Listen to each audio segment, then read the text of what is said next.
Okay, so imagine you're about to walk into this interview for an energy manager job. Yeah. And you're not just like prepared. You feel like you could Mm. you could teach the interview panel something new. Mm-hmm. That's kind of the vibe we're going for in this deep dive. And you sent over some really useful stuff from RoleCatcher, a detailed career guide, and a whole bunch of like common interview questions. Mm. We're going to break all that down and like figure out how to approach those questions and kind of throw in some insider knowledge Mm. about what it's like to actually be an energy manager. Yeah, what I always find interesting is that people think energy manager, they think like numbers, you know? Yeah. Just saving energy. Yeah, just the tip of the iceberg, right? Exactly. They're actually like conducting the whole organization's energy use. So balancing all this stuff, financial sustainability and environmental. Yeah, it's way bigger than people realize. And it's not just for these huge corporations either, right? RoleCatcher's guide was mentioning like businesses, government agencies, schools, even nonprofits need people in these roles. Absolutely. That's why it's so important to really understand the whole field and how your skills fit into that bigger picture, especially when you're prepping for an interview. So should we just dive into these questions? Yeah, let's unpack them. Question 1 from RoleCatcher's list is, what experience do you have working with energy management systems?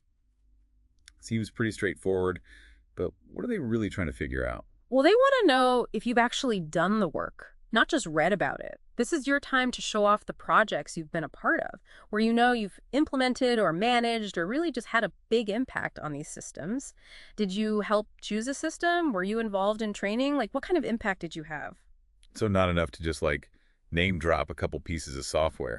Imagine you're talking to someone who has no clue about your work history. Can you explain what you did and make them understand? And the good stuff that came out of it? Yeah, and I'm guessing they're going to have follow-ups too, right? Yeah. Like, what were some of the challenges you faced? Mm. Or how did you know you were actually successful? Absolutely. Be ready for that. Be ready to explain, you Yeah. know, how you got over those challenges and how you measured your success. Did you save the company money? Did you lower their energy use, improve efficiency? Those are the details that'll make you stand out. It's all about painting that picture, Yeah. not just the buzzwords. Okay, question 2. How do you stay up to date on the latest trends and tech in the industry? How do we hit this one out of the park? This is where you show them you're always learning, not just like cramming before the interview. Do you subscribe to industry magazines like Energy Manager Today or the Journal of Energy Efficiency? Have you been to any recent workshops or webinars? Maybe you're part of a professional group like the Association of Energy Engineers. So it's not just knowing stuff, it's like actively looking for that knowledge. Yeah, and think about what really gets you excited in the field. Maybe you've been following this new energy storage technology Wow. or the latest stuff in building automation. Talk about those things with some energy. So passion and initiative. Got it. Okay, question 3 really gets into like project management. How do you prioritize all the different energy management projects? This is where you got to show you can juggle, I'm guessing. Absolutely. Energy managers wear a ton of different hats. You might be overseeing building retrofits, putting energy saving programs into place, analyzing data, who knows what else. They want to see that you have some kind of system. So what kind of system should I talk about? It doesn't have to be anything fancy, just a way that you think about ranking all those projects. Do you look at potential savings first, environmental impact, feasibility? Maybe you use like a matrix or a scoring system. Just walk them through how you think about it. So I might say something like, okay, I start by looking at how much each project could potentially impact energy savings and cost reduction. Then I look at like the timeline, the resources we need, and there are any rules we got to follow. That's a great start. But Wow. again, be ready for those follow-up questions. They might ask about a time when you had to like rearrange projects because something unexpected came up, or like Right. when a project went off the rails. They want to see how you deal with those curveballs. Makes sense. Yeah. It's not enough to have the plan. You got to be able to adapt. Now, before we jump into the next question, I want to touch on something from RoleCatcher's Career Guide. It's about career progression. They mention that this role can be a stepping stone to some pretty exciting positions. Right. They highlight how you can move up from entry level to a senior manager, even potentially becoming a sustainability director or taking a leadership position in a related field. This upward trajectory is a big draw for a lot of folks. And they mention certifications, too, like Yeah. Certified Energy Manager, CEM. Yeah, especially as you move up the ladder. The certifications show you're serious about your career and that you have a solid understanding of the industry standards. Okay, back to those questions. Question 4 is, what steps do you take to make sure you're following all the energy regulations? Seems pretty important, especially with all the environmental rules these days. Oh, it is, and there are two things they're looking for here. First, Do you get how important compliance is? They don't want to hire someone who's going to get the company in trouble. Yeah, no one wants to be responsible for fines and stuff. Exactly. But second, they want to see if you have a system for staying compliant. Can you talk about how you keep up with the latest regulations? Do you have a process for making sure everyone in the company's on the same page? So I shouldn't just rattle off a bunch of rules I memorized. I need to explain how I actually make sure things are done the right way. Yeah, maybe you made a checklist for energy audits. Or you set up a system for keeping tabs on energy use and reporting that to whoever needs to know. Show them that you're proactive and you pay attention to the details. Got it. Knowledge and action. Now question 5 dives into data. How do you measure if those energy management projects are actually successful? This sounds pretty numbers heavy. Oh, it is. You've got to be able to track your progress and show that you're making a difference. What metrics are you using? Are you tracking energy consumption reduction, cost savings, return on investment? Maybe even things like how much you're reducing greenhouse gas emissions. I'm guessing they're looking for more than just oh yeah, energy use went down. Right. Imagine you're giving a presentation to the CEO. You'd want to be able to back up your claims with real numbers, right?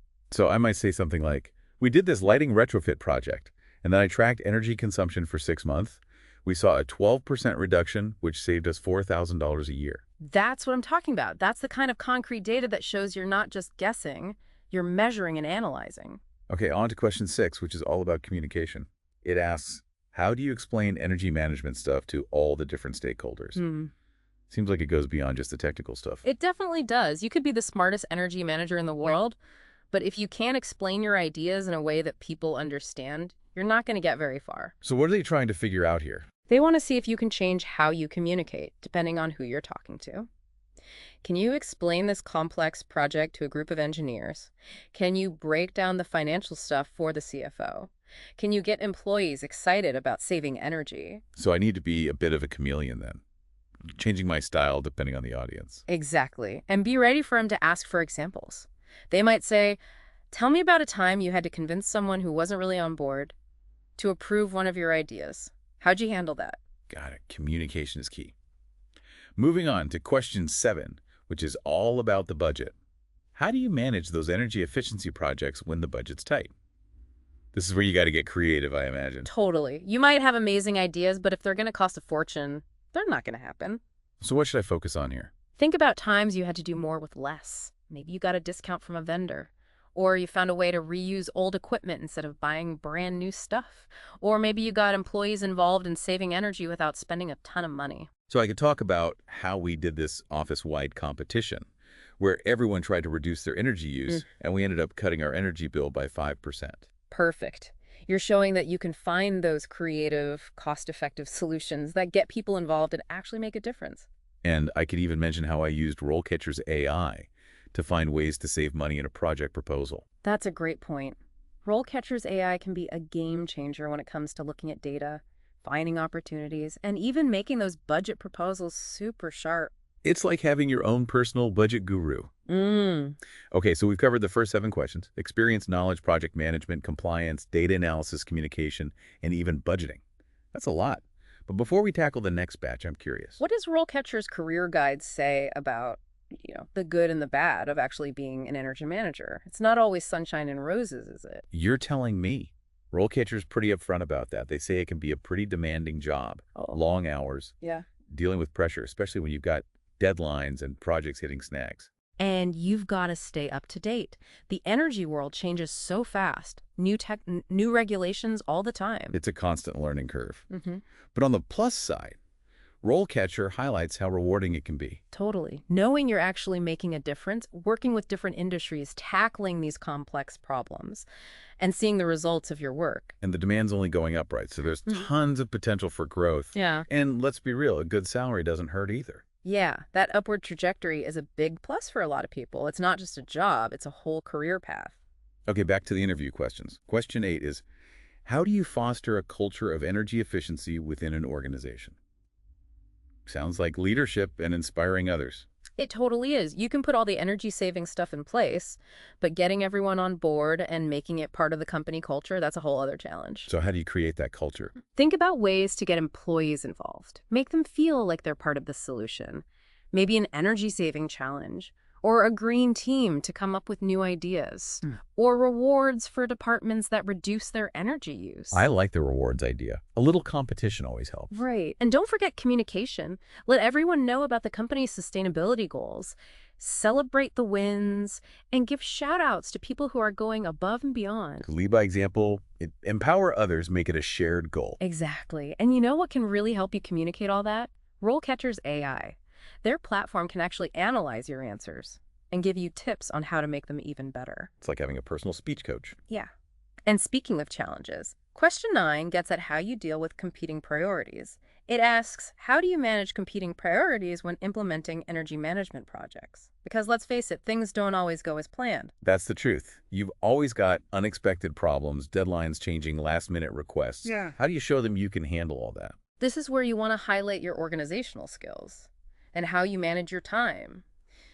Do you use project management software to keep track of everything? Do you have a way to figure out which tasks are most important and who should be doing what? I'm guessing they'll want a story too? Like a time you had to change your plans or rearrange things? For sure. Be ready to talk about a project that hit a roadblock and how you handle it.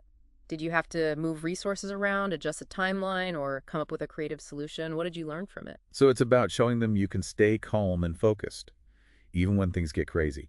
Now, the last question on RoleCatcher's list is all about thinking long-term. How do you make sure those energy management projects are sustainable over time? This is a big one. It's not just about quick fixes. It's about making real changes Yeah. that will benefit the organization for years to come. So it's not enough to just put in those energy-efficient light bulbs. Yeah. You got to make sure people turn them off, right? Exactly. Think about how to build energy-saving practices into the company's rules and processes.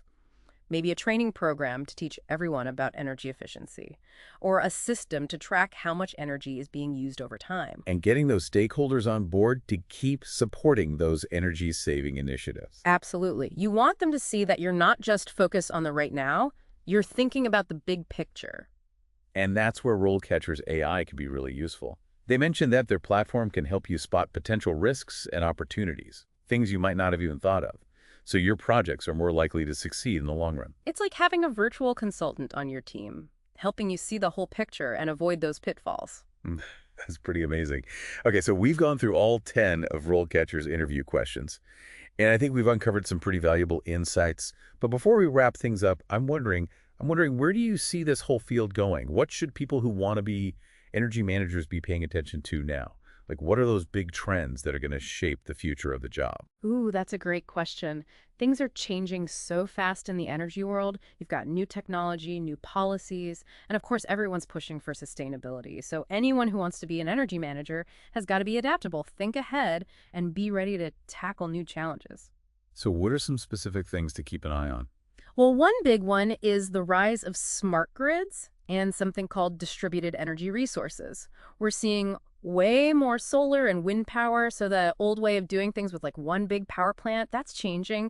The grid's becoming more spread out and honestly, way more complicated. So it's not just about managing energy in one building anymore. You got to understand how it all flows across entire network. Exactly. Energy managers are going to need to be experts in managing all these different sources, making sure the energy's flowing the right way, and keeping the whole grid stable. It's like the energy grid's becoming its own little world. That's a great way to put it. And then you've got AI and machine learning. These technologies are changing how we gather and look at data. We can spot patterns, optimize energy use, and even predict problems before they happen. So it's not just about number crunching anymore. It's about using data to make smarter decisions. Exactly. And another trend we can't ignore is energy storage.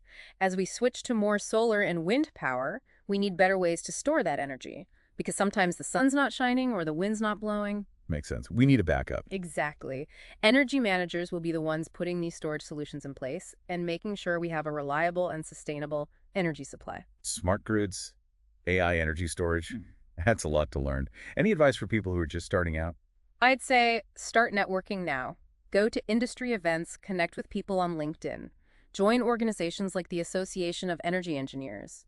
Building relationships and learning from people who are already doing the work. That's invaluable. So be proactive, dive in, and learn as much as you can. And don't forget, RoleCatcher can help too. Their platform's got all sorts of resources, career guides, AI tools to help you fine-tune your resume and practice for interviews. It's like having a personal career coach right in your pocket.